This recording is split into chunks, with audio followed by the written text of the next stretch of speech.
All right, so we hit the wave tops of all the macronutrients. Now we're going to dive into protein specifically. So, protein is one of the three macronutrients that we need in large amounts. The nutrients that provide energy.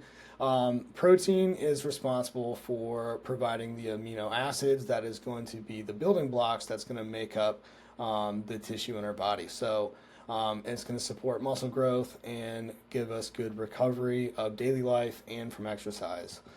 So, protein is made of essential amino acids. So, these are going to be the little building blocks that build up all the tissue in our body.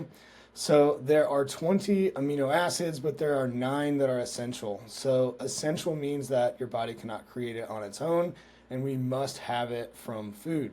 So, a complete protein source is going to have all 9 essential amino acids, and an incomplete source of protein is just going to have some amino acids, but it's not necessarily going to contain all of the complete proteins that we need to survive.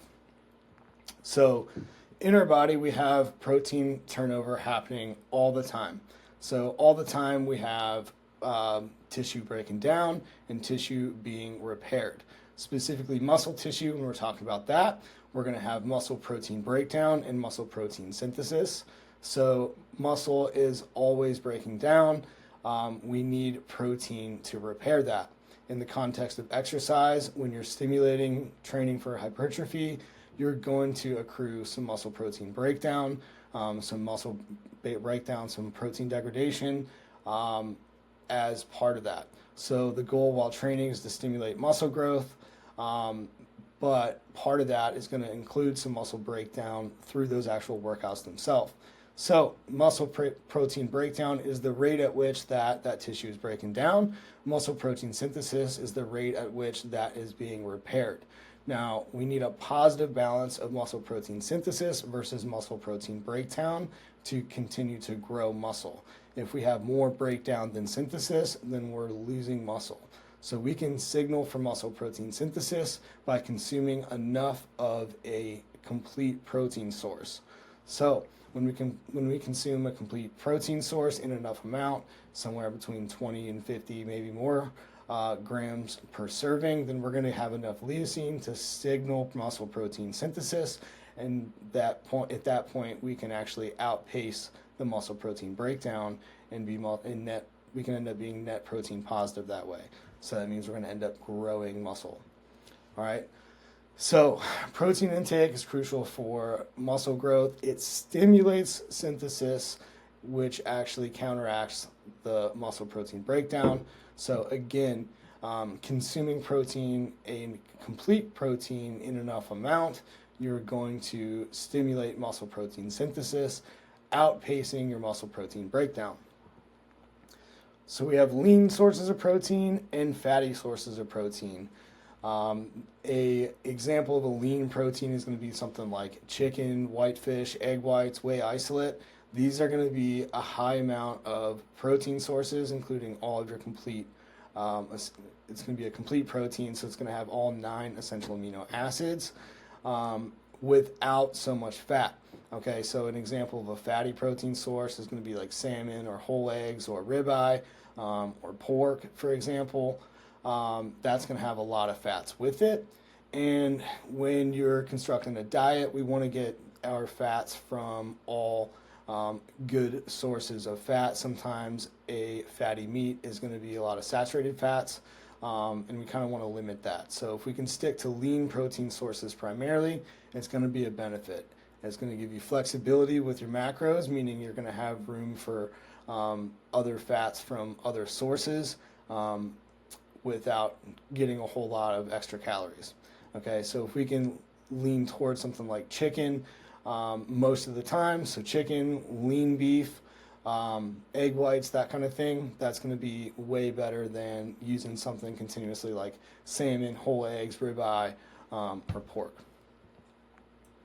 Okay, so protein cannot be stored for later use. So unlike fats and carbohydrates, when we have extra protein, so to speak, it gets turned into energy and we end up using that. So what that means is we need a steady, consistent supply of protein across the day. So If you're going to do that optimally, for example, if you are having a 200 gram of protein goal, then you'd be better off doing that over 4 meals a day. So have 4 50-gram servings versus having like 200-gram servings of protein.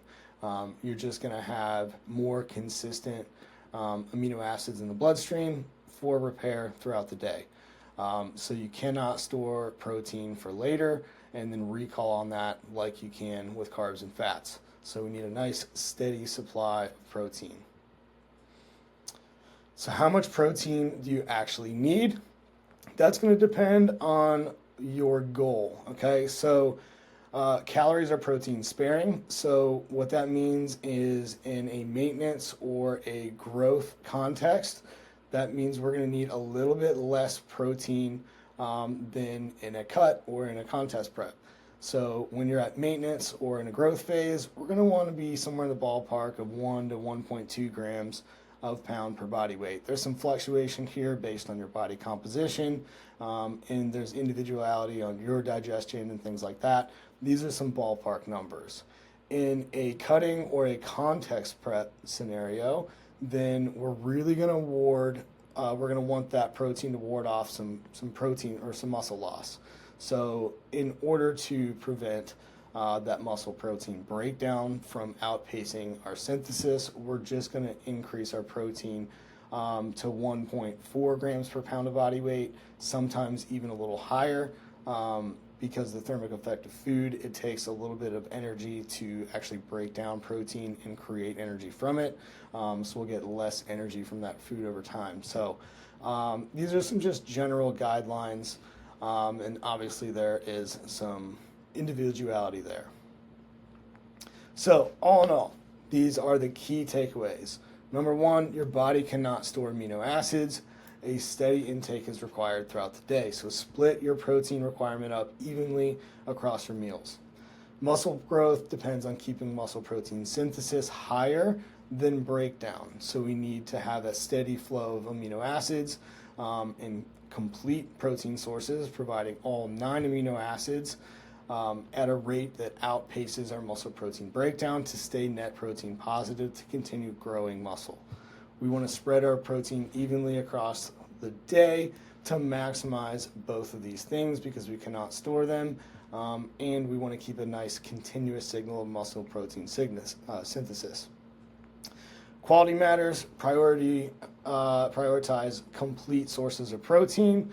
So that's going to be your meats, your fish, your eggs, things like that. Legumes and beans and things like that are all going to be a incomplete source. So lean into a complete source of protein mostly. Adjust protein intake to fit your training phase. So if you are going to be dieting or trying to lose body fat, you want to ward off muscle loss by increasing your protein requirement for the day. And consistency is going to beat perfection. One perfect day isn't going to do anything, and one day off isn't going to do anything. It's what you do all the time and consistently that really matters. So hitting your protein requirement daily across the day over the long term, it's what's going to drive results.